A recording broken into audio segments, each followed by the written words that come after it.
আজকে 3 দিন চলছে, 2 দিন হয়ে গেল। 2 দিন পরে আজকে গাড়ি লোডে ডাকছে ভিতরে।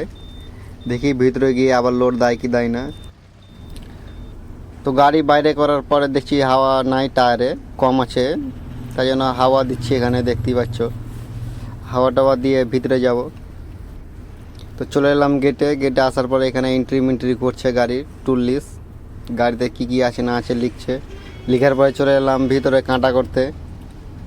এখানে কাটামাটা করবো আর কি, খালি গাড়ি কাটামাটা করে চলে এলাম গাড়িটা সাইডে করতে পার্কিংয়ে।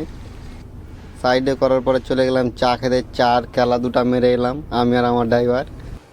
চাটা খাওয়ার পর লেবারকে জিজ্ঞেস করলাম, বললো কি যে তোমরা গাড়িতে বসো, আমরা ডেকে নিব। তারপরে বসে বসে টাইম কাটাচ্ছি। তো আমাদের ডেকে নিয়েছে গাড়ি লোডিং করতে এখানে 2 ঘন্টা পরে। তো দেখি লোডিং কতক্ষণ হয়।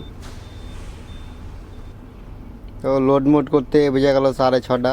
এখানে লোড মোড করে চালান মালান নিয়ে আর কি ছাড়বো। এখন চালান মালান পেয়ে গেছি, তো চালান টালান নিয়ে বসে আছি। এখন ছাড়বো না, কারণ আগার দিকে নো এন্ট্রি আছে 11টা অবধি।